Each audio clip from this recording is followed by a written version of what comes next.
Welcome back to the second hunt of 2021. This is a $25 box of pennies from Dime Bank, not the corporate office, but just down the street.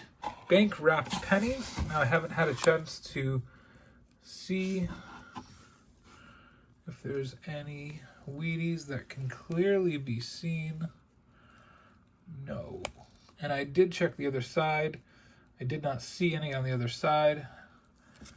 I don't see any foreigns, anything like that. So I'll bring you back the first time we get a hit. I wanted to bring you back on roll number 2.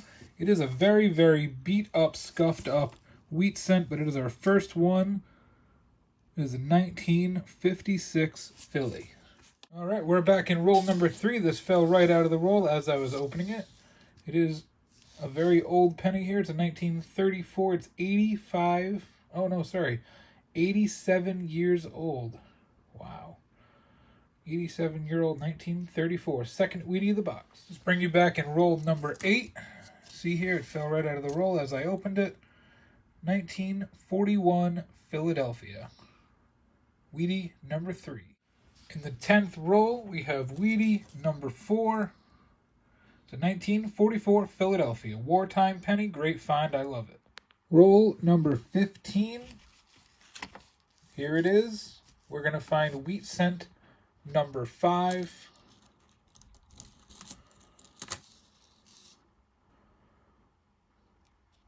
That is the 1955 Philly. Now, I wanted to bring you in for this. You might think that, oh, it's just a 1998 Philadelphia. But look at this rim. This is a very large raised rim here.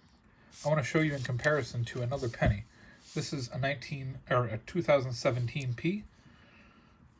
Look at the thickness of this penny. I am wondering if this is some kind of proof. Now, I don't actually know. I'll do some more research, but just comparing to that 2017 and the difference in thickness. Just grab any coin here. Now, look at the difference in that thickness. So, I want to do some more research. This definitely intrigues me. I wanted to bring you in, face up, right in the stack here. 1945, and I believe that is a D. Let me scope it. Roll number 23 is going to give us wheat cent number 7. Whoa, that is an oldie. That is, I believe that's a 1925. I just want to double check that on the scope. Bringing you back one more time. This is roll number 24. It just popped up in the roll as I was moving through. It's a 1945 Philadelphia. That is our 8th Wheatie of the box. Roll number 25. Oops.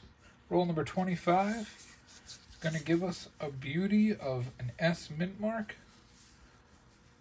Putting my gloves on for that. It's a 1971 S in pretty blazing good condition. It's a little dinged up, but I mean, that's pretty nice. It's a nice shiny coin. Wanted to bring you back to show you the halfway progress of this box. We do have 8 wheat pennies, 8 Canadians. We found 2 2009s. We found 3 1959s. We're up to 246 copper pennies for an average of 9.8 per roll. That's about a 20% copper share, 19.7, just a fragment below my average of 21.5. We do have 5% 1960s, which is above average. So overall, this box is really good. We are on pace to definitely have 10 Wheaties and 10 Canadians. Our pace on both are actually, our pace of Wheaties is right on average at 32, and our pace of Canadians is way above our average of 21. So this is all really interesting. I will bring you back at the end of the box to give you our final wrap-up on these numbers, but also show you any hits that we get in the meantime. Bring you back just a second later. I open roll number 26. We do have our 9th Wheatie of the box. I did find 2 Canadians prior to this one, so that is very interesting because I love what I call double Canadian Wheatie rolls. This is a 1945. This is our 3rd 1945 in just 26 rolls. 1945 Philly. Love to see it. Wartime. I love these. Very next roll, we have our 10th wheat cent of the box.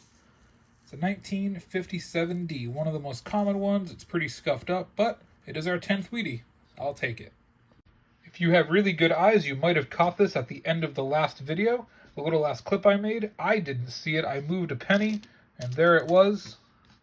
Wheat cent number 11, 1951D. I want to say that my eyes deceived me. I picked this up thinking it was a 1972 for some reason. I wasn't going to show you, so I put it down. There you go. A 1952 King George VI Canadian. I do like to show you young heads in King George. Most Canadians aren't really worth sharing, but this is the first one I've shared of this box, even though we've pulled now over a dozen. So this is really cool. Only the 6th one I've ever pulled out of a box. Wanted to bring you in wheat cent number 12 in roll number 32. It's a 1942 Philadelphia. Also in roll number 32, we got wheat cent number 13. It's a 1951 Denver. Let's bring you back. We have wheat cent number 14 in roll number 38. We got a 1940 Philadelphia. There it is, wheat cent number 15. It is a 1944 Philadelphia. Just appeared to me as I was going through. It looked like a copper penny. Wanted to bring you in and show you. Pretty cool. I wanted to bring you in live. I am not sure if this is a wheat cent, but you know what? Let's just find out if we've been tricked. We have not. That is a 1940 Wheatie. I have a good eye for these things. It was face up. Date was not showing. So that is wheat cent number 16 in roll number 40. Let's bring you back in. Roll number 43 gives us wheat cent number 23. It's a 1956 Denver. He had a friend with him in the roll. Here we go. Wheat cent number 24. It's a 1956 Denver. Pretty beat up. Got a nice big scuff right there, but you know, it is a Wheatie. We'll take it. Pulled it up on the scope. It is a 1968 S Mint Mark. It's a nice find. It's my 3rd S Mint Mark of the box. We're back at the end of the hunt. These are all the hits that I got out of this box. It was a pretty fancy hunt. So we're going to start out with our 1925. Then we found a 1934, 2 1940s, a 1941, a 1942, 2 1944s, 2 1945s, a 1951 Denver, a 1955 Philly, a 1956 Philly, 2 1956 Denvers, and a 1957 Denver, which was the oldest of the box. Then we did get that 1952 King George VI, and a bunch of other Canadians, as you can see, ending with a pretty rare 2012. Even though it is steel, they don't pop up a lot because they were ended in 2012, so I figured that would be cool to show you as well. We did get 9 1959s. I do collect them as transition years. We had 4 2009s. Now this one is a very, very nice one. I'm probably going to put that in a sleeve. The others were pretty dinged up pretty badly. We got 3 S marks, including that 1945S, the 1971S, and the 1968S. So we have some oddities here. I found this 1986 that has marked a 3 and a 9 in it. I'm not sure what that could be, but I thought that was pretty cool, so I set that aside. Then we have the 1998, what I believe to be a proof coin, but it was minted in Philadelphia, so I'm not sure what's going on with that. We have this 1979 coin, which has some really odd luster in it. I weighed it. It is heavier than a regular zinc cent, a regular copper cent, which is just weird. And it also has a weird sound to it, so I'm not sure what's going on with that. I will give you some more research if I find out more about it. And then we have 3 Black Beauties. I do also keep those. So all in all, we had a lot of great hits in this box, and I also did find 2 1982 small date copper coins. I do also collect those. So I just wanted to bring you over to the scorecard that we have here. I wanted to show you that we finished at 18 Wheaties. 36% of the rolls had Wheaties in them. We had 16 Canadians, which was actually my 2nd highest box of all time. Only less than this 25 box up here, which was the first box I ever opened. 32% Canadian. 32% of the rolls had a Canadian. We had 4 2009s, which seems to be just about my average, excluding this 9 and this 14. We had 9 2059s, which was my 2nd highest behind this 12. So again, all in all, a really great box. We did break 500 copper pennies for an average of 10.2 per roll, which was below average, but I do like to see that there's at least 10 per box. or 10 per roll, I mean.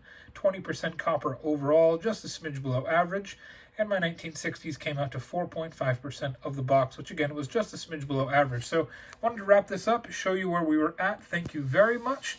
Good luck on your next hunts. Have a great day.